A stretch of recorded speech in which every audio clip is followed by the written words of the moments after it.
Practical classes में। तो चलिए दोस्तों आज बात करेंगे अल्टरनेटर, और अल्टरनेटर का पार्ट 3 होगा। तो दोस्तों यानी कि सारा MCQ क्वेश्चन है इस सीरीज़ में, तो आप लोग वीडियो को इन तक जरूर देखिएगा। साथ ही साथ नए हैं तो चैनल को जरूर सब्सक्राइब कीजिए और वीडियो को शेयर करना नहीं भूलिएगा।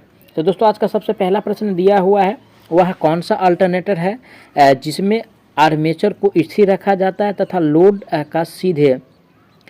का सीधे ही विद्युत वाहक बल प्रदान किया जाता है। ठीक है, यानी कि लोड का जो सीधे विद्युत वाहक बल प्रदान किया जाता है वो कौन सा अल्टरनेटर होता है। तो दोस्तों ये जो होता है स्वयं उत्तेजित अल्टरनेटर होता है। क्या होता है? स्वयं यानी कि उत्तेजित जो होता है यानी कि अल्टरनेटर होता है। ऑप्शन किस में दिया है? स्वयं उत्तेजित अल्टरनेटर। ऑप्शन नंबर ए में दिया है। राइट आंसर की बात किया जाए तो ऑप्शन नंबर इसका ए सही हो जाएगा। जबकि बी में दिया है पृथक उत्तेजित अल्टरनेटर, तो ये तो नहीं होता है। तो राइट आंसर ऑप्शन इसका ए सही हो जाएगा।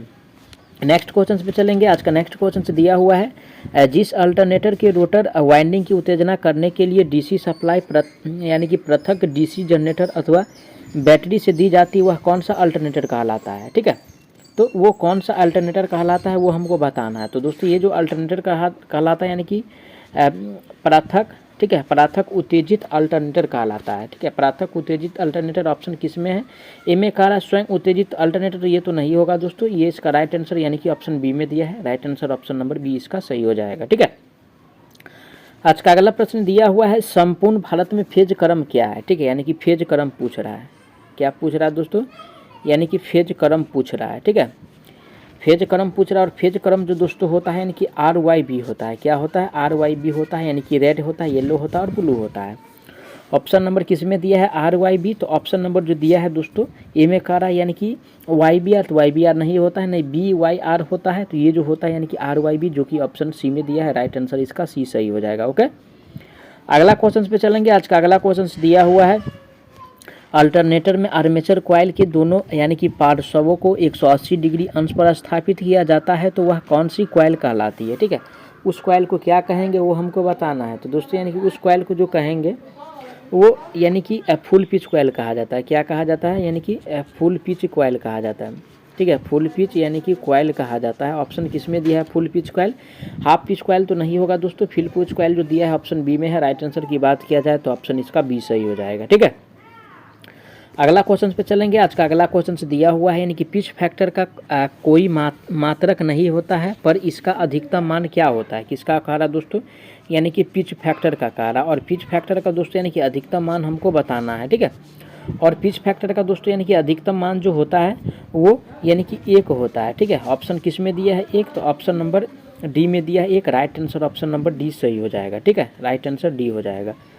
आज का अगला प्रश्न पे चलते हैं। आज का अगला प्रश्न दिया हुआ है, पिच फैक्टर का कोई मात्रक नहीं होता, सेम ही प्रश्न है। तो राइट आंसर जो होगा दोस्तों इसका डी सही हो जाएगा। ठीक है, अगला आज का क्वेश्चन से दिया हुआ है, किसी आर्मेचर कॉइल के दोनों पार्श्वों में यानी कि उत्पन्न विद्युत वाहक बलों के वेक्टर योग तथा उनके गणितीय योग का अनुपात क्या कहलाता है। तो दोस्तों यानी कि वेक्टर योग और गणितीय योग के अनुपात को हम क्या कहते हैं।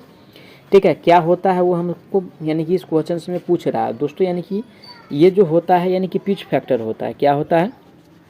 पिच फैक्टर होता है। ऑप्शन नंबर किस में दिया है? Pitch factor. Option number B में दिया है। राइट आंसर की बात किया जाए तो ऑप्शन नंबर इसका बी सही हो जाएगा। ठीक है, पिच फैक्टर जो दिया है ऑप्शन बी में है। राइट आंसर बी सही हो जाएगा। नेक्स्ट क्वेश्चन पे चलेंगे। आज का अगला प्रश्न दिया हुआ है, वह गुणक जिसमें यानी कि उत्पन्न विद्युत वाहक बल को गुना करके सही विद्युत वाहक बल ज्ञात किया जाता है, तो उसे क्या कहते हैं, है ना। यानी कि गुना करके जो यानी कि ज्ञात किया जाता है उसको हम क्या कहते हैं वो हमको बताना है। तो दोस्तों इसको जो कहा जाता है यानी कि डिस्ट्रीब्यूशन फैक्टर कहते हैं। क्या कहते हैं? डिस्ट्रीब्यूशन फैक्टर कहा जाता है। ठीक है, डिस्ट्रीब्यूशन फैक्टर कहा जाता है। ऑप्शन किस में दिया है? Distribution factor. Option number A में दिया है डिस्ट्रीब्यूशन फैक्टर। राइट आंसर की बात किया जाए तो ऑप्शन नंबर इसका ए सही हो जाएगा। जबकि बी में दिया है पिच फैक्टर, इसको नहीं कहा जाता, नहीं पावर फैक्टर कहा जाता है। राइट आंसर इसका ए सही हो जाएगा। आज का अगला प्रश्न दिया हुआ है, अल्टरनेटर में विद्युत वाहक बल किस पर निर्भर करता है। ठीक है, तो अल्टरनेटर में जो विद्युत वाहक बल होता है वो जो निर्भर करता है हमको बताना है। तो सबसे पहले यानी कि मैग्नेटिक फ्लक्स पे, किस पे, यानी कि मैग्नेटिक फ्लक्स पे निर्भर करेगा।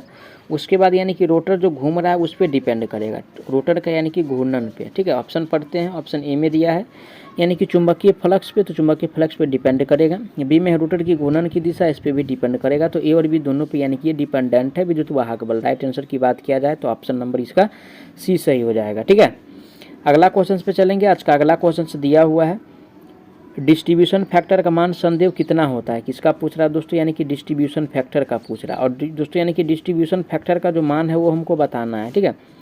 और यानी कि डिस्ट्रीब्यूशन फैक्टर का जो वैल्यू होता है, डिस्ट्रीब्यूशन फैक्टर का जो वैल्यू होता है यानी कि इकाई से कम होता है, यानी कि एक से जो है थोड़ा कम होता है, इकाई से यानी कि कम होता है। ए में दिया है इकाई, तो इकाई नहीं होता है, इकाई से ज़्यादा नहीं होता है, और यानी कि इनमें से कोई तो नहीं होगा, ये तो गलत ही दिया है, क्योंकि यानी कि सी में दिया है इकाई से कम। राइट आंसर ऑप्शन नंबर इसका सी सही हो जाएगा। ओके, अगला क्वेश्चन पे चलेंगे। आज का अगला क्वेश्चन दिया हुआ अल्टरनेटर की शक्ति को किस में यानी कि नापा जाता है, किसका कह रहा है दोस्तों, यानी कि अल्टरनेटर का कह रहा है, ठीक है। और अल्टरनेटर को यानी कि शक्ति को जो मापते हैं वो हमको बताना है। और अल्टरनेटर का शक्ति को जो दोस्तों जो मापा जाता है वो यानी कि केवीए में मापते हैं, ठीक है, केवीए में मापते हैं और एमवीए में मापते हैं, ठीक है, ये दोनों में मापा जाता है। तो ध्यान रखिएगा क्वेश्चन में किस हिसाब से पूछ रहा है, कभी कभी एक ही दे और कभी कभी हो सकता है केवीए दे सकता है ऑप्शन में, कभी कभी एमवीए दे सकता है, ठीक है। तो दोनों को याद रखना है, केवीए में मापते हैं अल्टरनेटर का रेटिंग को और एमवीए में मापते हैं, ठीक है। तो ए और बी दोनों किस में दिया हुआ है, तो ऑप्शन नंबर डी में दिया है ए और बी दोनों, जबकि यानी कि KWA सी में दिया, इसमें तो यानी कि मापा नहीं जाता है। तो राइट आंसर ऑप्शन इसका डी सही हो जाएगा। नेक्स्ट क्वेश्चन पे बात करेंगे। आज का अगला प्रश्न जो दिया हुआ है उस पर बात करते हैं। अगला क्वेश्चन से किसी अल्टरनेटर के लिए उसकी घूर्णन गति तथा विद्युत धारा के परिमाण को नियत रखने हेतु उसके वोल्टता में पूर्ण लोड अवस्था से शून्य लोड अवस्था तक होने वाले परिवर्तन क्या कहलाते हैं, ठीक है। यानी कि पूर्ण लोड अवस्था से यानी कि शून्य लोड अवस्था तक जो परिवर्तन होता है उसको हम क्या कहेंगे, वो हमसे पूछ रहा है, ठीक है। तो दोस्तों इसको जो कहा जाता है यानी कि वोल्टेज रेगुलेशन कहा जाता है। क्या कहा जाता है, वोल्टेज रेगुलेशन कहा जाता है, ठीक है। वोल्टेज यानी कि रेगुलेशन कहा जाता है। ऑप्शन किस में दिया है, voltage regulation. Option number A में दिया है फेज स्विंगिंग तो नहीं कहेंगे, नहीं पिच फैक्टर कहेंगे, नहीं डिस्ट्रीब्यूशन फैक्टर कहा जाता है। वोल्टेज रेगुलेशन ऑप्शन सी में दिया है। राइट आंसर ऑप्शन नंबर इसका सी सही हो जाएगा, ठीक है। नेक्स्ट क्वेश्चन पे चलेंगे। आज का अगला प्रश्न दिया हुआ है यानी कि लीडिंग पावर फैक्टर में लोड बढ़ने के साथ साथ क्या बढ़ता है, किस में कह रहा है दोस्तों, यानी कि लीडिंग में कह रहा है ना। और लीडिंग पावर फैक्टर की बात हमसे पूछ रहा है। और लीडिंग यानी कि पावर में जो दोस्तों यानी कि जो बढ़ता है वो क्या बढ़ता है, यानी कि शक्ति बढ़ता है या वोल्टेज बढ़ता है या आवृत्ति बढ़ता है या करंट बढ़ता है, यानी कि क्या बढ़ता है वो हमको बताना है। तो दोस्तों यानी कि लीडिंग में जो बढ़ता है वो यानी कि वोल्टेज बढ़ता है, क्या वोल्टेज, जो कि ऑप्शन बी में दिया है। राइट आंसर ऑप्शन नंबर इसका बी सही हो जाएगा। नेक्स्ट क्वेश्चन पे चलते हैं। नेक्स्ट क्वेश्चन आज का दिया हुआ है लेगिंग पावर फैक्टर के लिए लोड बढ़ने के साथ साथ टर्मिनल वोल्टेज होता है, किसमें कहा रहा दोस्तों, यानी कि लैगिंग में कहा रहा है। ध्यान से पढ़िएगा क्वेश्चन, लैगिंग में कहा रहा है ना, लीडिंग में नहीं कहा रहा, लैगिंग में कहा रहा। और लैगिंग में जो दोस्तों होता है वो हमको बताना है पावर फैक्टर लोड बढ़ने पर क्या डिपेंड करता है, ठीक है ना, उस पर क्या प्रभाव पड़ता है। तो दोस्तों अगर लैगिंग की बात किया जाए तो यानी कि पावर फैक्टर जो होता है यानी कि कम होता है, ठीक है। क्या होता है, टर्मिनल वोल्टेज यानी कि कम होता है। तो ऑप्शन नंबर किस में दिया है, कम, बी में है। राइट आंसर ऑप्शन नंबर इसका बी सही हो जाएगा। अगला क्वेश्चन पे चलेंगे। आज का अगला क्वेश्चन से दिया हुआ है यानी कि हिस्टेरिसिस क्षति एवं एडी क्षति किस प्रकार की क्षति में पाई जाती है। तो दोस्तों यानी कि ईडी करंट लॉस, ठीक है। क्या कह रहा है, ईडी करंट और प्लस यानी कि हिस्टेरिसिस, ठीक है, हिस्टेरिसिस लॉस, ठीक है। और हिस्टेरिसिस लॉस ये दोनों जो दोस्तों यानी कि जो आता है ये आता है आपको यानी कि किस क्षति में आता है वो हमको बताना है। और ये जो आता है दोस्तों यानी कि लोह क्षति में आता है, जिसको आयरन लॉस कहा जाता है, ठीक है, लोह क्षति में आता है। ऑप्शन किस में दिया है, लोह क्षति, ऑप्शन ए में दिया है लोह क्षति। Right answer option number A सही हो जाएगा। जो दोनों आता है उसको क्या कहेंगे वो हमको पूछ रहा है, ठीक है। तो केवल यानी कि एडी करंट तो नहीं होगा, है ना, न केवल एडी करंट होगा, न केवल यानी कि भंवर धारा, जिसको यानी कि भंवर धारा कहते हैं, ठीक है, और न हिस्टेरिसिस होगा। तो राइट आंसर ऑप्शन इसका ये सही हो जाएगा। आज का अगला प्रश्न दिया हुआ है यानी कि स्टेटर फील्ड क्षति व रोटर फील्ड क्षति किस प्रकार की क्षति में पाई जाती है। स्टेटर फील्ड क्षति और रोटर फील्ड क्षति दोस्तों यानी कि ये जो पाया जाता है वो ताम्र क्षति में यानी कि कॉपर लॉस में पाया जाता है। किस में, कॉपर लॉस में कह रहा है। स्टेटर कह रहा है दोस्तों और रोटर कह रहा है, क्योंकि रोटर में ही वाइंडिंग होता है इसलिए यानी कि कॉपर लॉस होगा उसमें। तो राइट आंसर की बात किया जाए ताम्र क्षति किस में दिया है, ए में है लोह क्षति, तो लोह क्षति नहीं होगा, ठीक है। ये जो होगा दोस्तों ताम्र क्षति, जो कि ऑप्शन सी में है। राइट आंसर ऑप्शन इसका सी सही हो जाएगा। अगला प्रश्न आज का दिया हुआ है दो या दो से अधिक अल्टरनेटर को समानांतर क्रम में पूर्ण समय के साथ संयोजित क्या कहलाता है, ठीक है। तो जो यानी कि जो जोड़ते हैं समानांतर में उस व्यवस्था को क्या कहेंगे। तो दोस्तों यानी कि इसको जो कहा जाता है यानी कि सिंक्रोनाइजिंग कहा जाता है। क्या कहा जाता है, यानी कि सिंक्रोनाइजिंग कहा जाता है, ठीक है, यानी कि सिंक्रोनाइजिंग कहा जाता है। क्या कहा जाता है दोस्त, यानी कि सिंक्रोनाइजिंग कहा जाता है, ठीक है, यानी कि सिंक्रोनाइजेशन कहा जाता है या सिंक्रोनाइजिंग कहा जाता है? ऑप्शन किस में है? ए में दिया है फेज ट्यूनिंग नहीं कहते हैं, रोटेटिंग फील्ड अल्टरनेटर भी नहीं कहा जाता है, यानी कि फेज सिंक्रोनाइजेशन कहा जाता है, जो कि ऑप्शन नंबर सी में है। राइट आंसर ऑप्शन सी सही हो जाएगा। ओके, नेक्स्ट क्वेश्चन पे चलेंगे। आज का अगला प्रश्न दिया हुआ है सिंक्रोनाइजेशन प्रक्रिया से पहले से चल रहे अल्टरनेटर को क्या कहते हैं? ठीक है, यानी कि सिंक्रोनाइजेशन से पहले जो चल रहा है अल्टरनेटर उसको क्या कहेंगे, वो हमको बताना है। ठीक है, तो दोस्तों यानी कि इससे पहले जो चल रहे अल्टरनेटर को जो कहा जाता है रनिंग मशीन कहा जाता है। ठीक है, यानी कि रोटेटिंग मशीन कहा जाता है। ऑप्शन नंबर किस में दिया है? Rotating machine. ऑप्शन नंबर यानी कि जो दिया हुआ है दोस्तों, यानी कि ए में दिया है रनिंग मशीन। राइट आंसर की बात किया जाए तो ऑप्शन नंबर ए सही हो जाएगा। जबकि बी में जो दिया है इनकमिंग मशीन नहीं कहा जाता है, नहीं रोटेटिंग फील्ड अल्टरनेटर, नहीं यानी कि रोटेटिंग फील्ड अल्टरनेटर और नहीं रोटेटिंग फील्ड अल्टरनेटर कहा जाता है। सेम ही ऑप्शन है सी और डी में, तो राइट आंसर इसका ए सही हो जाएगा। नेक्स्ट क्वेश्चन आज का दिया हुआ है, यानी कि अल्टरनेटर को समानांतर में प्रचालित करने से क्या लाभ है? ठीक है, अल्टरनेटर को जब समानांतर में चलाते हैं क्या लाभ होता है वो हमको बताना है। ए में कह रहा है दोस्तों, यानी कि ओवर हॉकिंग के लिए बंद किया जा सकता है। ठीक है, तो ये भी ठीक है भाई। बी में है पूर्ण लोड पर चलाया जा सकता है, एकदम चलाया जा सकता है। सी में दक्षता में वृद्धि होगी, एकदम वृद्धि होगी जब समानांतर में जोड़ेंगे।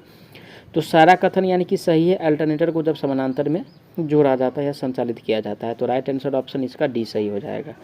नेक्स्ट क्वेश्चन पे चलेंगे। आज का नेक्स्ट क्वेश्चन दिया हुआ है, सिंक्रोनाइजेशन प्रक्रिया के बाद से संयोजित किए जाने वाला अल्टरनेटर को क्या कहा जाता है? ठीक है, सिंक्रोनाइजेशन प्रक्रिया के बाद से जो अल्टरनेटर को यानी कि संयोजित किया जाता है उसको क्या कहेंगे? तो दोस्तों यानी कि इसको जो कहा जाता है यानी कि इनकमिंग कहा जाता है। क्या कहा जाता है? इनकमिंग कहा जाता है। ऑप्शन किस में दिया? इनकमिंग। ऑप्शन ए में कहा है यानी कि रनिंग मशीन नहीं कहते हैं। बी में दिया incoming machine. Right answer option number इसका बी सही हो जाएगा। ठीक है, अगला क्वेश्चन पे चलेंगे। आज का अगला जो क्वेश्चन दिया हुआ है, अल्टरनेटर के सिंक्रोनाइजेशन की आवश्यक शर्त कौन सी होती है? ठीक है, सिंक्रोनाइजेशन का जो आवश्यक शर्त है क्या है वो हमको बताना है। और दोस्तों यानी कि सिंक्रोनाइजेशन का जो आवश्यक शर्त है वो समान वोल्टेज होना चाहिए, समान फेज क्रम होना चाहिए और समान आवृत्ति होनी चाहिए। जब तीनों सेम है तब सिंक्रोनाइजेशन का विधि यानी कि संतुष्ट होगा। तो राइट आंसर की बात किया जाए ऑप्शन डी में दिया है सभी, तो इनमें से सभी हो जाएगा, जो कि ऑप्शन डी में है। करेक्ट आंसर डी सही हो जाएगा। नेक्स्ट क्वेश्चन पे चलेंगे। आज का अगला प्रश्न दिया हुआ है, अल्टरनेटर के सिंक्रोनाइजेशन की विधि में से कौन सी विधि अप्रचलित हो चुकी है? ठीक है, यानी कि अप्रचलित जो हो चुकी है उसके बारे में हमको बताना है। और जो दोस्तों यानी कि विधि अप्रचलित है वो डार्क लैंप विधि है। ये क्या है दोस्तों? यानी कि अप्रचलित है। ठीक है, डार्क लैंप विधि। ऑप्शन किस में दिया है? Dark lamp Vidhi. Option number A में दिया है dark lamp Vidhi. Right answer option A सही हो जाएगा, जो अप्रचलित है। जबकि प्रचलित की बात किया जाए तो ब्राइट लैंप विधि और सिंक्रोनाइस्कोप विधि, ये सब क्या है? प्रचलित है। और प्रचलित की बात किया जाए तो डार्क लैंप विधि, जो कि ऑप्शन ए में है। राइट आंसर ए सही हो जाएगा। नेक्स्ट क्वेश्चन पे चलेंगे। नेक्स्ट क्वेश्चन से, अल्टरनेटर के सिंक्रोनाइजेशन की विधि में कौन सी विधि अप्रचलित हो चुकी है? तो यानी कि सिंक्रोनाइस्केप यानी कि सेम ही क्वेश्चन से डार्क लैंप विधि, जो कि ऑप्शन ए में दिया है। ठीक है, सेम ही क्वेश्चन है, तो इसलिए इसका ऑप्शन नंबर ए इसका सही हो जाएगा। नेक्स्ट क्वेश्चन आज का दिया हुआ है, यानी कि सिंक्रोनाइस्कोप विधि में सिंक्रोनाइजिंग के लिए कितने फेज मोटर प्रयोग की जाती है? कितने फेज की मोटर जो प्रयोग किया जाता है वो हमको बताना है। और सिंक्रोनाइस्कोप विधि में दोस्तों जो मोटर प्रयोग करते हैं, सिंक्रोनाइस्कोप विधि में जो दोस्तों यानी कि मोटर प्रयोग किया जाता है यानी कि 2 फेज का प्रयोग किया जाता है। कौन सा फेज? यानी कि 2 फेज मोटर का प्रयोग करते हैं, जो कि ऑप्शन किस में दिया है? 2 फेज मोटर। ए में कह रहा है सिंगल फेज का प्रयोग नहीं करते हैं, 2 फेज का प्रयोग करते हैं, 3 फेज का प्रयोग नहीं करते हैं। राइट आंसर ऑप्शन नंबर इसका बी सही हो जाएगा। ठीक है, right answer option number B हो जाएगा। नेक्स्ट क्वेश्चन पे चलेंगे। आज का अगला प्रश्न जो दिया हुआ है, अल्टरनेटर में टर्मिनल वोल्टेज घटाने के लिए कौन सा कारक होता है? ठीक है, अल्टरनेटर में कह रहा है, किस में? यानी कि नेटर में कह रहा है। और अल्टरनेटर में जो यानी कि वोल्टेज घटाने के लिए कारक होता है वो हमको बताना है। ठीक है, और अल्टरनेटर में जो दोस्तों यानी कि वोल्टेज घटाने का कारक है, ऑप्शन ए में आर्मेचर रिएक्टेंस, इसके द्वारा भी घटता है, आर्मेचर प्रतिरोध के द्वारा और आर्मेचर यानी कि रिएक्शन के द्वारा। तो यानी कि सभी के द्वारा घटता है वोल्टेज रेगुलेशन। तो राइट आंसर ऑप्शन यानी कि डी संतुष्ट हो रहा है, क्योंकि यानी कि सभी कह रहा है इनमें से, तो सभी के द्वारा ये जो घटता है, तो करेक्ट आंसर ऑप्शन इसका डी सही हो जाएगा। ओके, अगला क्वेश्चन पे चलेंगे। आज का अगला क्वेश्चन से दिया हुआ है, किस सूत्र का प्रयोग प्रत्यावर्तक द्वारा उत्पादित विद्युतवाहक बल की गणना के लिए किया जाता है? तो दोस्तों यानी कि प्रत्यावर्तक द्वारा जो विद्युतवाहक बल उत्पन्न होता है उसका फॉर्मूला हमसे पूछ रहा है। तो यानी कि ये भी बराबर जो होता है दोस्तों, यानी कि क्या होता है? 4.44, उसके बाद यानी कि एफ फाई आता है, एफ आता है। ठीक है, उसके बाद यानी कि उसके बाद दोस्तों यानी कि क्या आता है, उसके बाद यानी कि टी आता है, के आता है, पी आता है, उसके बाद के डी आता है, ठीक है, के पी आता है और के डी आता है, जो कि ऑप्शन किस में दिया हुआ है। तो ऑप्शन नंबर जो दिया है दोस्तों ऐसा ऑप्शन ए में दिया हुआ है, राइट आंसर ऑप्शन नंबर इसका ए सही हो जाएगा। जबकि बी में जो दिया हुआ है यानी कि 5 और 5FT केवल दिया हुआ है, ठीक है, और सी में जो दिया है यानी कि 1.1, तो इससे तो कोई मतलब नहीं, 6 पॉइंट तो होता नहीं है, राइट आंसर ऑप्शन इसका ये सही हो जाएगा, ठीक है। अगला क्वेश्चन पे चलेंगे। अगला क्वेश्चन है किस सूत्र द्वारा प्रत्यवर्तक का वोल्टेज नियमांक ज्ञात किया जाता है। दोस्तों वोल्टेज नियमांक का मतलब समझिए वोल्टेज रेगुलेशन, ठीक है, और वोल्टेज, ठीक है, यानी कि VR का मतलब समझिएगा वोल्टेज रेगुलेशन, और वोल्टेज रेगुलेशन का जो फार्मूला होता है वो हमको बताना है, ठीक है। और वोल्टेज रेगुलेशन का जो फार्मूला होता है दोस्तों यानी कि VNL माइनस VFL बट्टा में या इंटू में यानी कि VFL और गुना में 100 होता है, ठीक है। तो ऑप्शन किस में दिया हुआ है, ऐसा जो दिया हुआ है दोस्तों किस में दिया हुआ है, ऑप्शन नंबर यानी कि ए में दिया है, VNL माइनस VFL और बट्टा में यानी कि VFL और गुना में 100, ये जो दिया है दोस्तों ऑप्शन ए में है। राइट आंसर की बात किया जाए तो ऑप्शन नंबर इसका ये सही हो जाएगा, ओके। अगला क्वेश्चन पे चलेंगे। आज का अगला क्वेश्चन से दिया हुआ है यानी कि हाइड्रोजन कूलिंग का प्रयोग किया जाता है, यानी कि हाइड्रोजन कूलिंग का प्रयोग कौन सा अल्टरनेटर में करते हैं वो हमको बताना है। और दोस्तों यानी कि हाइड्रोजन कूलिंग का जो प्रयोग करते हैं वो बड़े अल्टरनेटर में किया जाता है, ठीक है, यानी कि बिग अल्टरनेटर में करते हैं, ठीक है, बिग अल्टरनेटर में किया जाता है। ऑप्शन नंबर किस में दिया है, बिग अल्टरनेटर यानी कि बड़े अल्टरनेटर, ऑप्शन बी में है। राइट आंसर ऑप्शन इसका बी सही हो जाएगा, ठीक है। नेक्स्ट क्वेश्चन पे चलेंगे। आज का अगला प्रश्न दिया हुआ है यानी कि इनमें से किस प्रत्यवर्तक द्वारा उत्पन्न विद्युत वाहक बल निर्भर करता है। तो ऑप्शन ए में कह रहा है क्वाइल स्पान गुणांक पे, ठीक है, बी में दिया है प्रतिपोल फ्लक्स पे, सी में दिया है विस्तार गुणांक पे। तो यानी कि ये जो यानी कि प्रत्यवर्तक जो विद्युत वाहक बल निर्भर जो करता है, प्रत्यवर्तक जो उत्पादित करता है और विद्युत वाहक बल जो निर्भर करता है, ये डिपेंड करता है सभी पे। तो ऑप्शन नंबर किस में दिया है, सभी, ऑप्शन डी में है। राइट आंसर ऑप्शन डी सही हो जाएगा, ओके। नेक्स्ट क्वेश्चन पे चलेंगे। आज का अगला प्रश्न दिया हुआ है यदि किसी प्रत्यवर्तक की गति 1500 RPM से 3000 RPM में परिवर्तित हो जाए तो विद्युत वाहक बल क्या हो जाएगा। देखिए 1500 से यानी कि 3000, पहले कितना था यानी कि 1500 और फिर इसको बढ़ा दिया गया तो 3000 हो गया, ठीक है, 3000 हो गया। और जब दोस्तों यानी कि ये हो गया यानी कि 1 है और यानी कि गुना किए तब ना ये दुगुना हुआ, तो क्या हो जाएगा यानी कि 2 गुना हो जाएगा। ऑप्शन किस में दिया है 2 गुना, तो ऑप्शन नंबर बी में दिया है 2 गुना। राइट आंसर ऑप्शन बी हो जाएगा। मैं आशा करता हूँ आप लोग सारा प्रश्न को अच्छा से समझे होंगे। अगर कोई भी प्रश्न में किसी प्रकार का डाउट है तो आप लोग कमेंट कीजिए, आपको जवाब बहुत जल्द मिलने वाला है। साथ ही साथ नए हैं तो चैनल को जरूर सब्सक्राइब कीजिएगा और वीडियो को शेयर करना नहीं भूलिएगा। तो चलिए दोस्तों मिलते हैं नेक्स्ट वीडियो में, तब तक के लिए जय हिंद। और डिस्क्रिप्शन में एक न्यू चैनल का लिंक मिल जाएगा, प्लीज़ आप लोग उसको जरूर सब्सक्राइब कर लीजिए।